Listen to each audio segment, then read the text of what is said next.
Bonjour, ici Sloss. Bienvenue dans Contrôle d'identité. Ici, on fait de l'analyse de personnages pour vous présenter des séries. Et aujourd'hui, on va parler de Community. Community est une série créée par Dan Harmon, co-créateur de Rick et Morty. Elle compte aussi parmi ses réalisateurs les frères Russo, qui sont à l'origine des dernières Avengers. On est donc sur une série à l'apparence plutôt mainstream, ce qui est plutôt vrai depuis son arrivée sur Netflix, mais qui est en réalité une série qui fait quand même pas mal de blagues méta et de références. Ça, plus le fait que Dan Harmon soit connu pour structurer à fond ses scénarios, ça va nous donner une série super facile et intéressante à analyser, parce qu'on n'aura pas forcément besoin d'aller super loin pour trouver des patterns ou des éléments pertinents. On va donc commencer par le début, à savoir... What is a story? C'est pas ça le début, non, le début c'est... Ça parle de quoi, Community? Community met en scène Jeff Unger, un ancien avocat qui se retrouve à repasser le barreau parce qu'il a falsifié son diplôme et qu'un collègue l'a balancé. Il se retrouve à Greendale, un community college, d'où le nom de la série, dont le logo sera plus tard designé par Troy et Abed et désignera un anus. Greendale est représenté par deux personnages. D'abord le doyen Pelton, ou Dean Pelton en VO, et de l'autre le professeur d'espagnol, Cheng. Qui est totalement normal, hein. Ouais. Basiquement, les deux personnages servent à balancer les intrigues. D'un côté avec des costumes et des jeux de mots avec Dean, et de l'autre... Si Jeff se retrouve dans cette école de losers, c'est parce qu'il y connaît Duncan, un personnage sur qui il compte pour récupérer toutes les réponses des tests. Duncan est résumable assez facilement, c'est l'archétype du gros loser, ivrogne, qui ne gère pas bien sa vie, bloqué sur son passé et qui ne se débrouille pas tout seul. I'm a professor. You can't talk to me that way. A 6-year-old girl could talk to you that way. Yes, because that would be adorable. No, because you're a 5-year-old girl and there's a pecking order. Jeff, quant à lui, peut principalement être qualifié de manipulateur et de bien d'autres choses qui lui permettront d'accéder à ce rang de maître pantin, mais on verra ça un petit peu plus tard. Pour l'instant, intéressons-nous à ses intérêts, à savoir Brita, la jolie blonde de son cours d'espagnol, qu'il aimerait bien séduire en créant un faux studio groupe. Duermo tarde, español. Una hora más. No, mi coche. Tout le long de la série, Brita va représenter un personnage féministe et progressiste qui va chercher à aider les autres. Elle est très consciencieuse, ou woke en anglais. Meanwhile, in Guatemala, journalists are being killed by their own government. Maybe you jumped a column there. What's happening in Guatemala? Caractéristique qu'on va d'ailleurs retrouver chez un autre personnage, si je ne me trompe pas. What's your deal? That's not small talk. What's your deal and is God dead? Oui, c'est très conscient ça. Mais contrairement à Jeff, Brita ne va pas se servir de cette conscience du monde pour servir ses propres intérêts. Elle va l'utiliser pour contrecarrer les plans de traque de Jeff en invitant un nouveau personnage dans le study group, à savoir Abed. Abed se retrouve à Greendale pour étudier le cinéma. Enfin, en vrai, il est là pour étudier les falafels, mais on va dire le cinéma parce que ça nous épargne des explications. Le principe d'Abed est très simple, il voit la vie à travers les films et les gens à travers les personnages.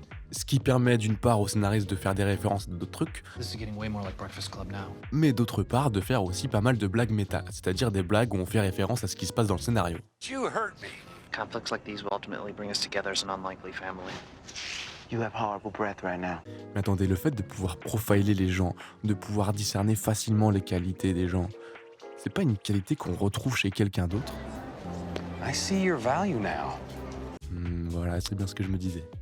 C'est aussi cette fixette de la fiction qui va inciter Abed à inviter 4 autres personnages dans le study group. Il va vouloir recréer The Breakfast Club.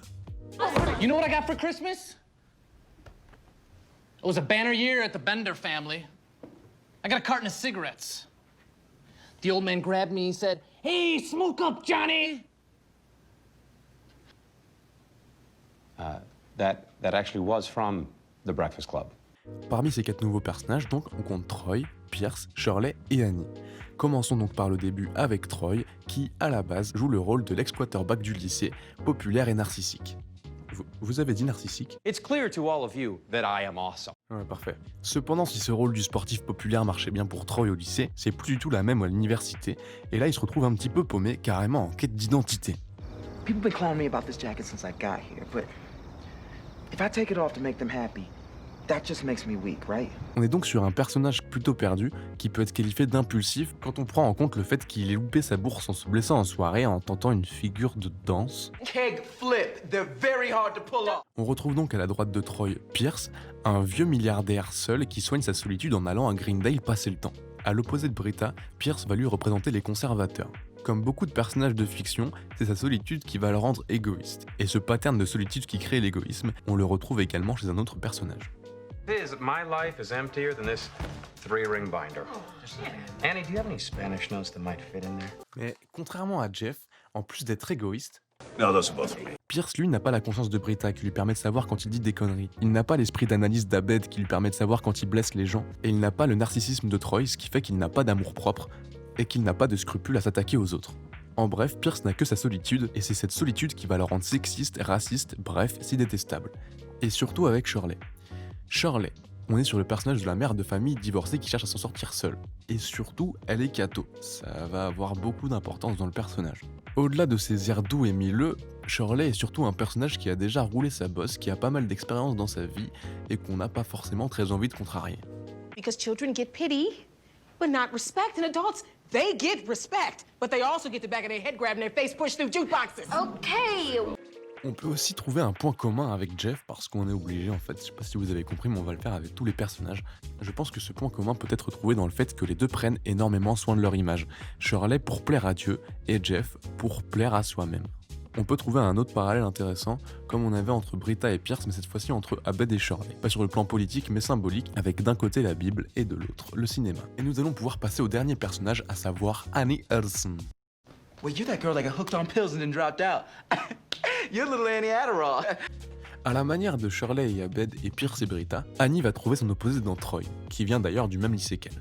D'un côté, on a le garçon impulsif et totalement improvisateur, et de l'autre, on a Annie, qui est super organisée, première de classe et surtout extrêmement travailleuse. 20 pages on ass kissing, due on Monday. This Monday? Elle est rationnelle et réfléchit à chacune de ses actions avant de se lancer. Seulement, cet excès d'organisation va lui offrir un petit défaut en commun avec Winger, c'est le goût du contrôle. I discovered at a very early age that if I talk long enough, I could make anything right or wrong. So either I'm God or truth is relative. And in either case, booyah. Évidemment, Jeff n'est pas Dieu, tout ce qu'il fait c'est partager un point commun avec chacun des membres du study group. Tous ces points communs font de lui un manipulateur hors pair, explicable par le fait qu'il accède à une vérité relative. Vérité relative avec d'une part la vérité symbolique, d'un côté la religion et de l'autre la culture, le cinéma. La vérité politique avec d'un côté les conservateurs et de l'autre les progressistes. D'ailleurs, petit élément intéressant, Britta et Pierce sont les deux seuls personnages qui ont aucune estime d'eux-mêmes et qui par conséquent sont tournés au ridicule tout le long de la série. Ça permet à Dan Harmon de pas trop se mouiller politiquement, même si au fond on connaît un peu ses positions politiques.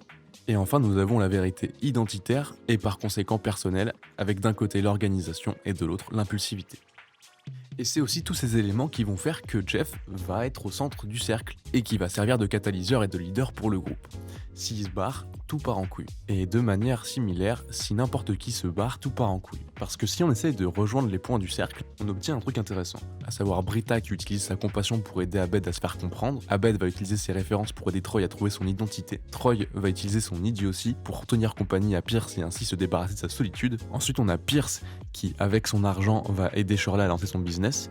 Shirley, qui avec son expérience va aider Annie à trouver sa place en tant qu'adulte, et Annie, avec sa volonté, va aider Britta à se battre pour les causes pour lesquelles elle croit. Parce que jusque-là, Britta, elle faisait pas grand-chose. No, I do things. I went to. I don't do anything. You're the worst. En conclusion, on obtient un magnifique cercle virtueux qui donne tout son sens au logo de Greendale, parce que rappelez-vous, il a été conçu par Troy et Abed. Et si on sait que Troy, il aime bien les trucs en rapport avec le cul, I think you know I have a thing for butt stuff. et bien la particularité d'Abed à lui, c'est qu'il aime bien analyser les personnages. Et anus, en latin, ça veut dire cercle. Et quand on connaît Dan Harmon et qu'on sait qu'il aime bien symboliser ses scénarios avec des cercles, on a un logo qui fait un petit peu plus sens, vous trouvez pas? Wow. You just wrinkled my brain, man. You've just stopped being a study group. You've become something unstoppable. I hereby pronounce you a community. Oh, that's nice. Voilà, c'est la fin de ce contrôle d'identité, j'espère que ça vous aura plu. Évidemment, c'est impossible de définir tous les personnages de Community en 10 minutes et en 3 adjectifs chacun. L'objectif de l'épisode, c'était vraiment de montrer ma théorie sur le cercle. Quand j'ai trouvé ça, j'étais comme un dingue. J'ai pas regardé sur internet si d'autres gens l'avaient trouvé, mais franchement, ça m'étonnerait que je sois le premier parce qu'il était quand même assez instinctif. Je rends l'antenne à Fox, passez une bonne fin de station et des gros bisous.